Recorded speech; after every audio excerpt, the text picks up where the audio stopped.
Good morning, class. Before we start our lesson today, I introduce myself first. So, I am Kenneth Calaluan, and I am your teacher in English too. Before we start our discussion today, please everyone to stand up to opening prayer. So class, before we start our lesson today, I have heard a question. My question is, do you have a favorite person, things, animal, place, and event? Very good. So my question is, who or what they are they? Who want to answer? Yes, Philip. Very good. Anyone? Yes, Sheena. Very good. Anyone? Yes, Bon. Very good. Thank you, class, for your participating. So now, class, before we start formally our lesson today, I have here a picture of a family picnic. So, let's find out the things the family does during their picnic. Put a check in the box if the activity is observed in the picture and the cross if it is not. Who wants to answer? For the number one, yes, Philip, you can also find a boy playing in a boat. Very good, Philip. Number two, who wants to answer? Yes, one again. So, you can also find a girl catching a butterfly. Very good. So, next is, who wants to answer? Yes, Mia. You can also find an airplane in the sky. Very good. For the number four, who wants to answer? Yes, Cheska. You can also find an owl on the tree. Very good. And the last one, who wants to answer for the number five? Yes, Lee. You can also find the mother taking some picture. Very good. Thank you, class, for your participating this activity. So now, let's move on to our discussion. So, some words are long, some are small. But even they are small words, they play an important role in English language. These small words are called articles. These words a and an are articles. These words are always used with nouns.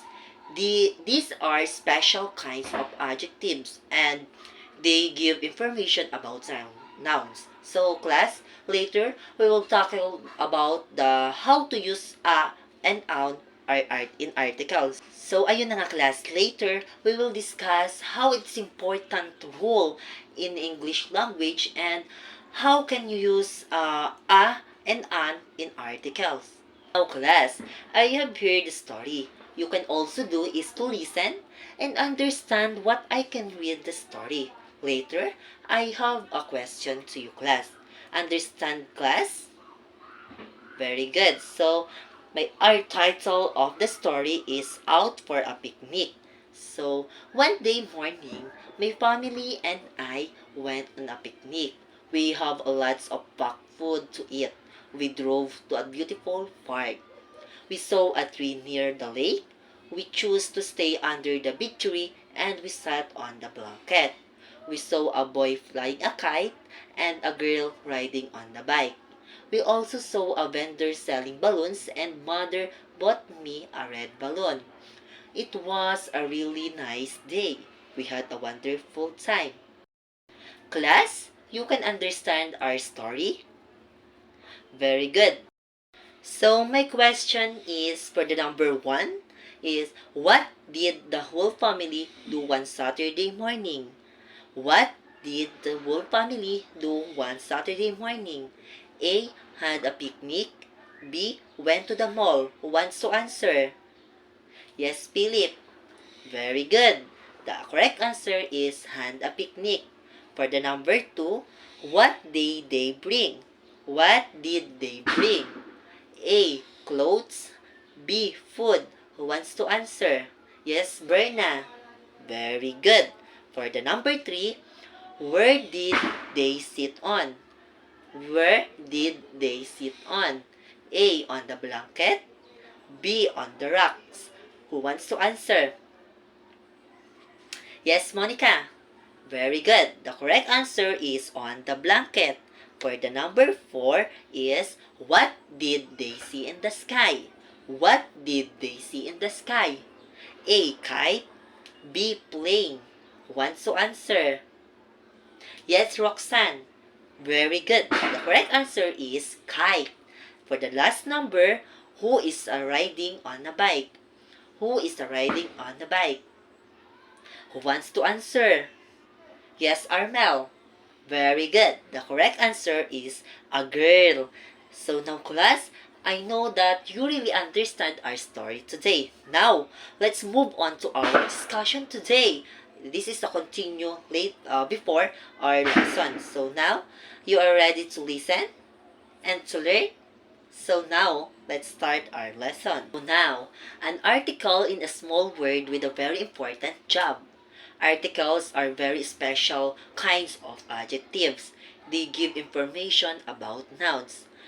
A and an are articles. These words are always used with a noun. So, later ay matatakal natin kung paano gamitin ang a and an in articles. So, ayun class, gagamitin natin ang a if the noun that follows begin with a consonant letter. For example, is bag. The first letter of words of bag is the letter B. So, we can use a because of the B it is a consonant.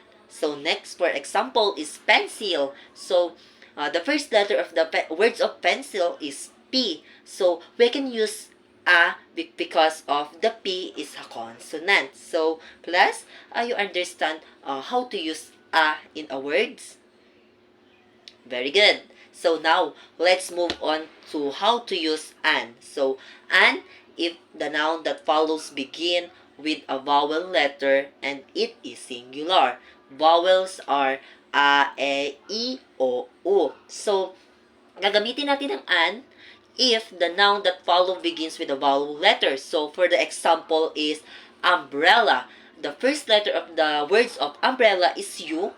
U is a vowel. So, you can use an because of U, it is a vowel. So, for another example is elephant. So, the first letter of the words of elephant is E. So, you can use an because of the first letter of elephant word is E. It is a noun. So, class, you understand how can use of an in a words?